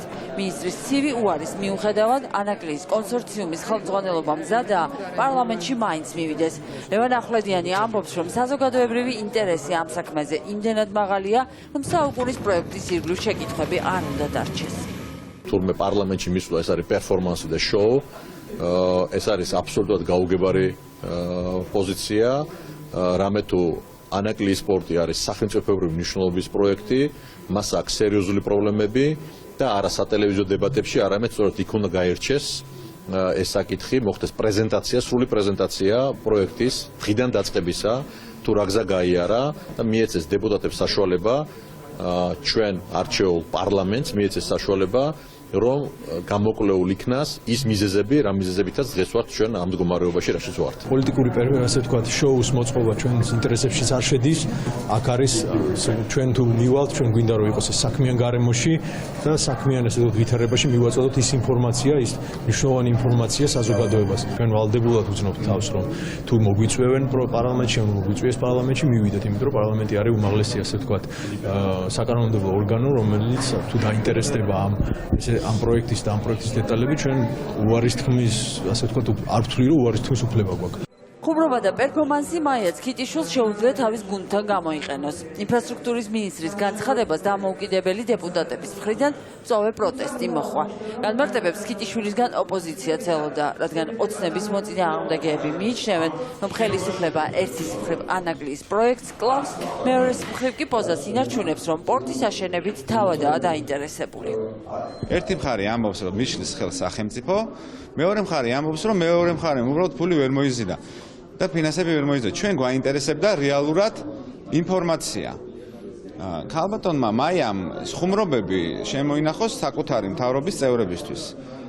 არავინ არ მიცემს მას ესეთი იუმორის ტონალობაში საუბრის საშუალებას, როცა საკითხი ეხება პარლამენტს და საკითხი ეხება ძალიან პრინციპულ საკითხს.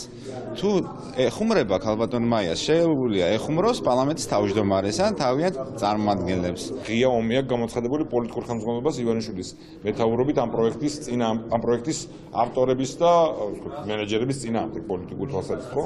და ეს ჩემ ბრალდება კი არა, რამე შეთქმულების თეორია. საჯაროდ თქვა ივანიშვილმა ამის შესახებ. პარლამენტმა იცოდეს რა ხდება დეტალებში. მიუხედავად, რომ ჩვენ ზოგადად სამწუხაროდ ვიცით რომ პოლიტიკური სამიზნე გახდა ეს ხალხი და აქედან გამომდინარე მინიმუმ აქედან გამომდინარე პროექტი ან პირიქით ამ საშუალება არ აქვს, შედეგია ძალიან ცუდი ქვეყნისთვის, მაგრამ პარლამენტი იმისთვის არსებობს და ოპოზიცია მასში, მეგონა რომ ოპოზიციაა სამწუხაროდ, რომ ეს ინსტრუმენტები გამოიყენოს. რეგლამენტით საჭიროა მინისტრის დასაბარებლად ფრაქციის სურვილი ან 7 დამოუკიდებელი დეპუტატისა. ამიტომ რაღაც ფორმალურ საკითხს გამოედევნა როგორც ჩანს კარგად ოიცკეთიშვილი, ამიტომ დეპუტატებმა უნდა გააკეთონ რეგლამენტის შესაბამისი მიმართვა და მაშინ მას არ აქვს უფლება რომ უარი განაცხადოს მოსვლაზე და მოახსენოს ხალხს თუ რატომ ძირავს ხელისუფლება შეგნებულად ანაკლიის პოლიტიკას. ხელისუფლების მხრიდან ახსნა განმარტებებს ელიან ინვესტორებიც. ჩაშლილი დებატებისა და საჯარო განცხადებების ფონზე ანაკლიის კონსორციუმმა დღეს შვეიცარიულ სატრანსპორტო კომპანიასთან მემორანდუმი გააფორმა, რომელიც მიზნად ისახავს ისევე როგორც პორტის, ასევე ანაკლია სითისა და თავისუფალი ეკონომიკური ზონის განვითარებას. ეთერშია მთავარი 9-ზე რეფორმა, რომელმაც სკოლები მასწავლებლების გარეშე დატოვა. საპენსიო ასაკს მიღწეული პედაგოგები განათლების სამინისტროს დამტკიცებული ცვლილებების შემდეგ სასწავლებლებს მასობრივად ტოვებენ. განსაკუთრებით რთული მდგომარეობაა რეგიონებში, სადაც პედაგოგების წასვლის გამო სკოლები დაიხურა. პრობლემას ისიც ართულებს, რომ სამინისტრო მხოლოდ ახალი სასწავლო წლის დაწყების შემდეგ დაიწყო ზრუნვა ახალი მასწავლებლების შერჩევაზე, მაგრამ მთაში სამუშაოდ წასვლის მსურველი ბევრი არ არის. სოფელ უშხვანარის ერთადერთი საჯარო სკოლა დაკეტილია. სკოლის 4 პედაგოგი, რომელიც ამ სასწავლებელში 10 წლების განმავლობაში მუშაობდა, პენსიაზე გაუშვეს. 8 მოსწავლე კი სწავლას რამდენიმე კილომეტრის მოშორებით მდებარე მეზობელი სოფლის სკოლაში განაგრძობს. პედაგოგების განათლების სამინისტროს გადაწყვეტილებით სამუდამოდ ისე დაემშვიდობდნენ, რომ მათი შემცვლელის მოძებნაზე არავის უზრუნია. ერთი საუკუნის სკოლა უკვე ისტორიის კუთვნილებაა. ძირითადი მასწავლებელი მე ვიყავი ინგლისური ენის და პარასკევ დღეს ვატარებდი აქ. დატვირთვა არ მქონდა 3-4 საათი იყო და ვატარებდი აქ. ვსწრებდი. და ეხლა დაკეტილია სკოლა. ფაქტია, რომ სკოლა დაკეტილია, იმიტომ რომ პედაგოგები, პენსიონერი პედაგოგები წავედით სახლში და ეს მოსწავლეები, ვინც აქ დადიოდნენ, წავიდნენ ქვემოთ სკოლაში. კიდევ ერთი სკოლა პედაგოგების გარეშე. უშხვანარის სასწავლებელი ერთადერთი არ არის, სადაც სწავლა იგივე მიზეზით შეწყდა.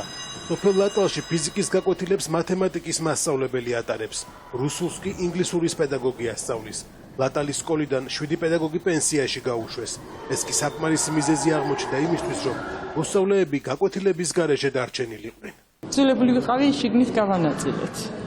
მოქმედ მასწავლებლებზე მივეცით და გარედან უკვე ვაკანსიებზე ვარ ისქოს რეგიონალური პირობების გამო რუსულს ვინ ასწავლის? რუსულს ასწავლის ამჟამად ლია ჯამდელიანი, რომელიც ადრეც ასწავლიდა მაგით ჩემს აქ მუშაობის დაწყებამდე და აბარებს თვითონ იმასში ახლავე გამოსებზე დგება სამოქალაქო განათლებას ასწავლიდა.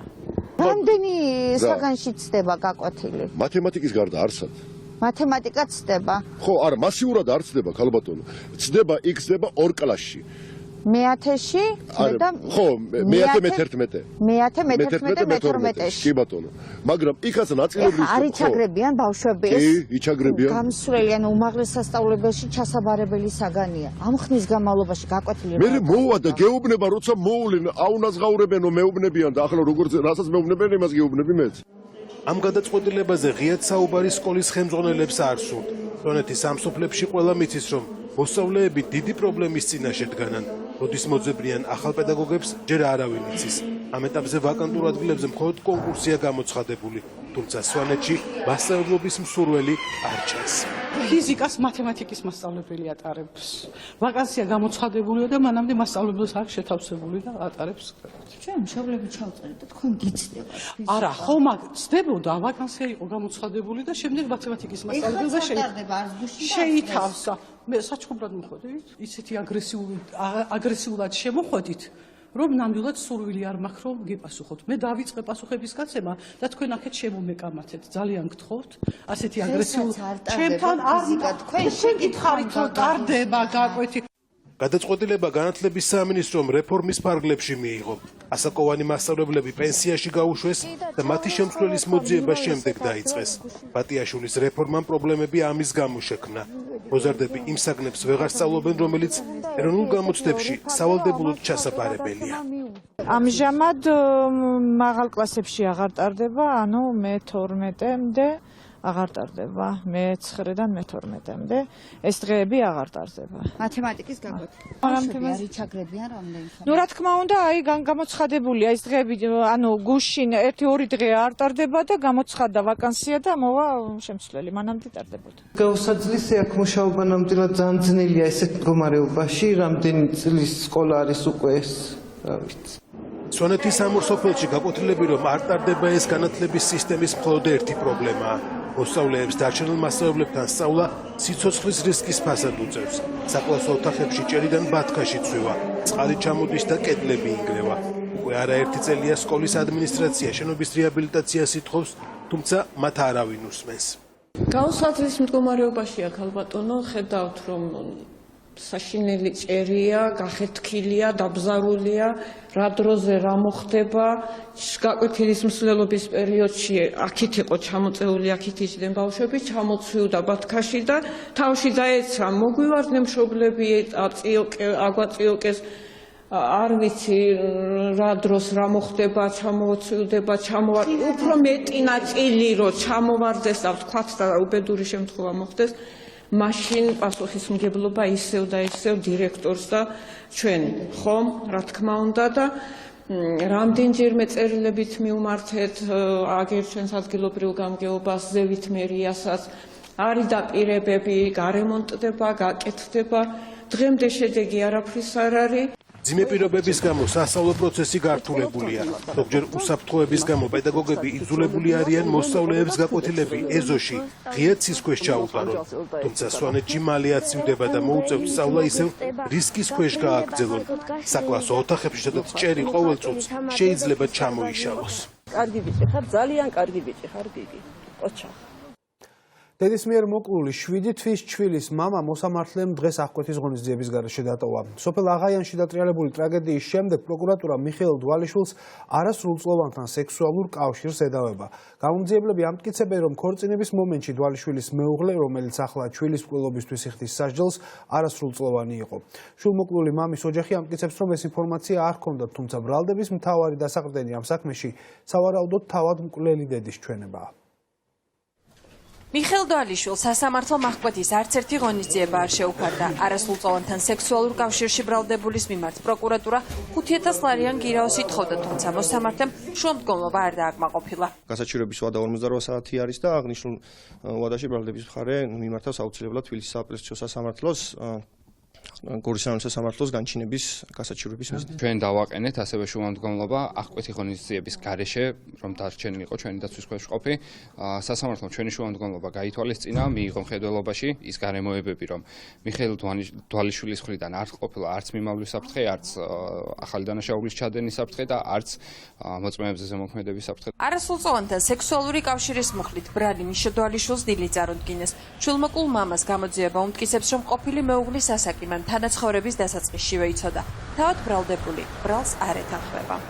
ბრალი წარგვედგინან და არ ეთანხმებით, რა თქმა უნდა, და ჯერმეც ვერაფერს ვერ გეტყვი. საქმის დეტალებზე მიშა დვალიშვილი ამ ეტაპზე ვერ საუბრობს, რადგან მას გაუთქმელობაზე აქვს ხელი მოწერილი. თუმცა ამტკიცებს, რომ ყოფილი მეუღლის ასაკი არ იცოდა.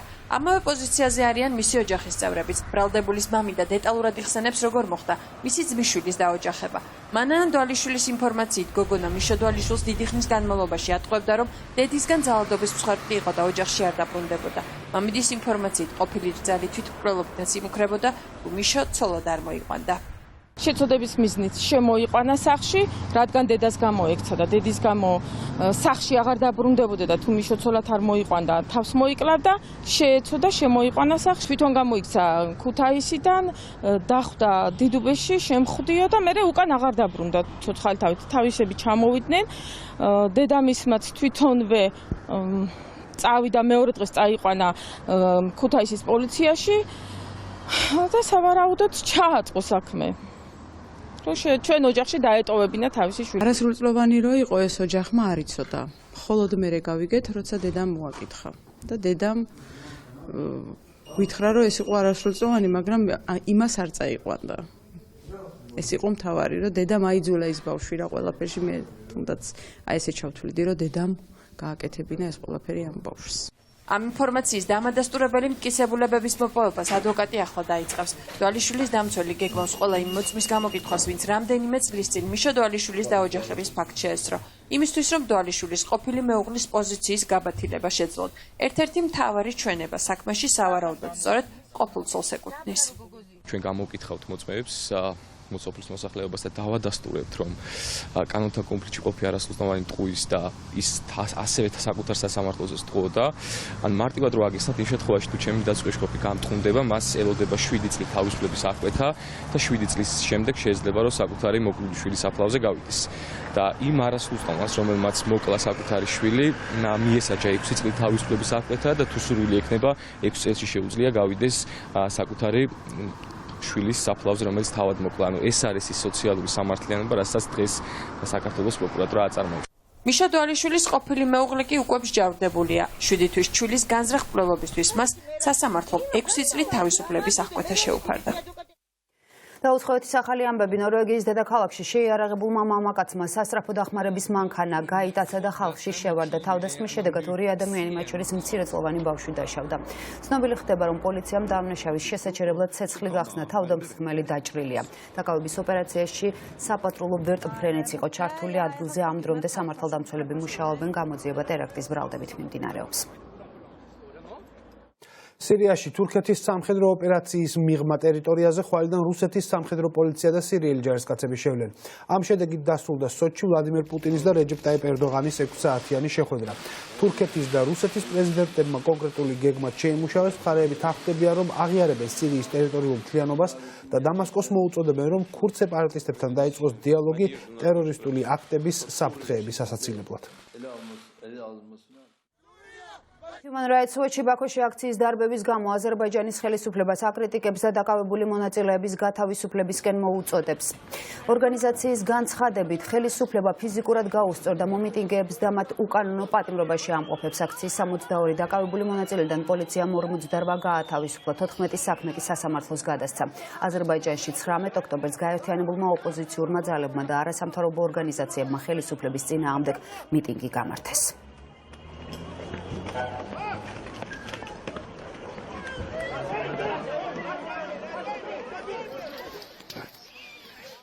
პირველი ოქროს მედალი ძალოსანთა ევროპის ჩემპიონატზე. რუმინეთში მიმდინარე 23 წლამდელთა ევროპის ჩემპიონატზე გოდერძი ბერდელიძემ საქართველოს ნაკრებს პირველი ოქროს მედლები შეძინა. ქართველმა ძალოსანმა ატათში 125 კილოგრამი ასწია და პირველ ადგილს დაეუფლა. ბერდელიძემ აკვრაშიც საკმაოდ კარგად იასპარეზა, 3 და გამოიყენა და საბოლოოდ 153 კილოგრამი დააფიქსირა და ამ მოძრაობაში ვერცხლის მედალი დაისაკუთრა. ბერდელიძე ოჭიდის ჯამშიც საუკეთესო მაჩვენებელი 278 კილოგრამი ჰქონდა და აქაც ოქროს მედალს დაეუფლა. კიდევ ერთმა ძალოსანმა გოგა ჩხეიძემ თავის წონით კატეგორიაში 1 ვერცხლისა და 2 ბრინჯაოს მედალი მოიპოვა. მან ატათში 153 კილოგრამი, ხოლო აკვრაში 166 კილოგრამი ასწია, ორჭიდში 301 კილოგრამით ბრინჯაოს მედალის მფლობელი გახდა.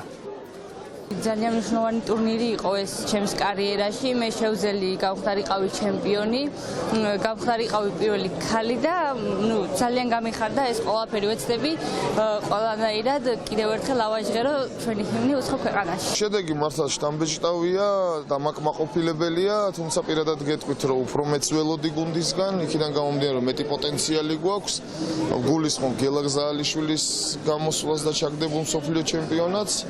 რაც შეეხება მთლიანობაში შარშანდელი მსოფლიოს ჩემპიონატის რეკორდული მაჩვენებელი ისევ ჩვენ გავაუმჯობესეთ. დამოუკიდებელი საქართველოს ისტორიაში ახალგაზრდულმა ნაკრებმა გუნდა აჩვენა საუკეთესო შედეგი, რაც კი აქამდე გვიჩვენებია, 3 ოქროს მედალი და პლუს ამას თითო ვერცხლი და ბრინჯაო, პლუს ამას გუნდურ შეჯიბრებაში ასევე ისტორიული მედალი, გამომდინარე იქიდან 2016 წლის შემდგომ, რაც შერეული გახდა გუნდური შეჯიბრება, ჩვენ აქამდე ვერ ვახერხებდით ამასაკობრივ კატეგორიაში მედლის აღებას. საერთაშორისო საავტომობილო ფედერაციის მსოფლიო საავტომობილო თამაშების მასპინძელი ქვეყანა წელს იტალია იქნება. ჩრდილოეთ რომში ვალელუნგას ავტოდრომზე შეჯიბრებები 31 ოქტომბრიდან 3 ნოემბრის ჩათვლით სხვადასხვა დისციპლინაში გაიმართება, რომელშიც ერთმანეთს მსოფლიოს 20-ზე მეტი ქვეყნის ავტომობილელი დაუპირისპირდება. აღსანიშნავია, რომ წელს პირველად საქართველოს ნაკრებს 6-დან 3 სახეობაში ეყოლება დებიუტანტი. რომისკენ მიმავალი გზა რუსთავის ავტოდრომზე იწყება. ლიზი ბაგრამოვა და ნიკოლოზ გაბოსნიძე 16 წლამდე მრბოლელთა შორის ელექტროკარტინგის კლასში იასპარეზებენ. მათ საქმეს კი ასეთი კარტინგის არ ქონა ართულებს. მრბოლელები ბენზინის ძრავიან და რაც უფრო მნიშვნელოვანია გაცილებით მძიმე და არამანევრირებად კარტინგზე ვარჯიშობენ. იციან რომ ევროპის ჩემპიონატზე რთულ პირობებში და განსხვავებულ გარემოში მოუწევთ საკუთარი სიძლიერის დამტკიცება. პირველად ვიღებ შეჯიბს სლალომში, კარტინგ სლალომში და რავი, დიდი მიზნები გვაქვს. რეალობიდან გამომდინარე ჩავთვლი რომ ეს იქნება ჩემი ერთი დიდი წინავიჯი იმისთვის რომ ვაჩვენო თავი და მარტო ჩემი თავი არა საქართველოს გავიყვანო ერთი ნავიჯით წინ რომ ვაჩვენოთ რომ ავტოსპორტში ჩვენ ძლიერები ვართ.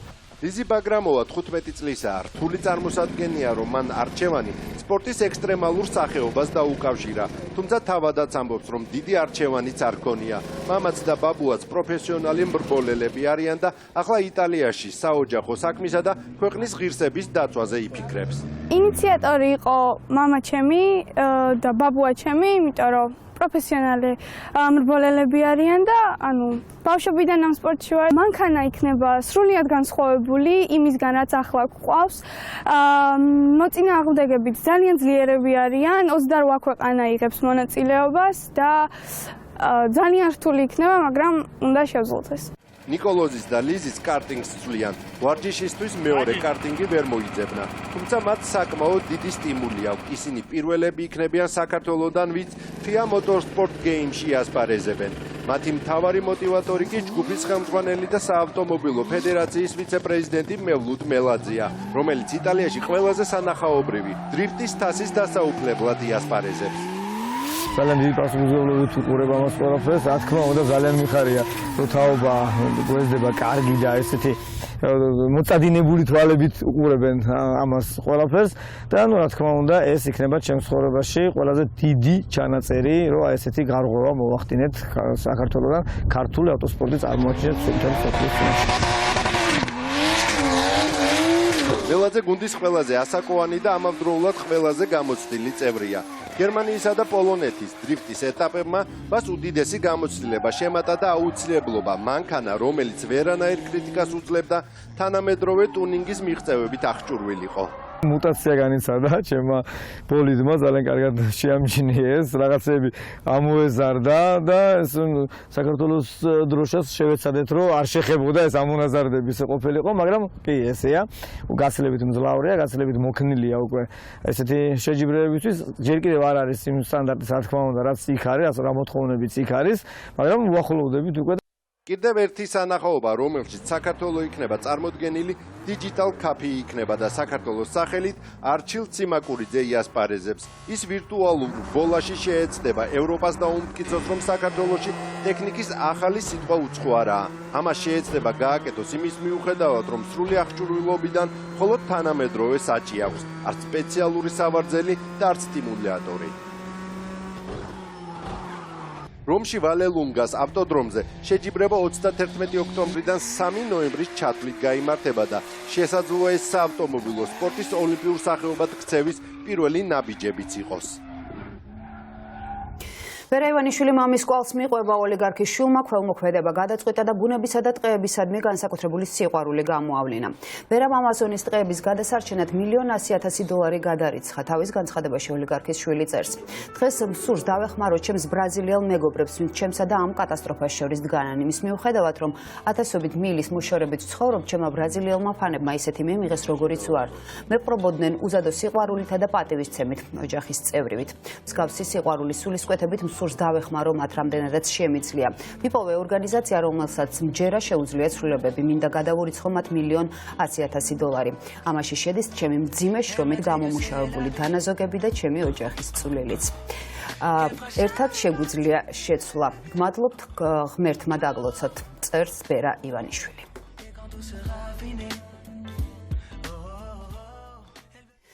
ასეთი იყო დღევანდელი დღე და მთავარი 9-ზე თქვენ წიღამის მთავარი გელოდება, ჩვენ კი ერთმანეთს შევხვდებით. ხვალ.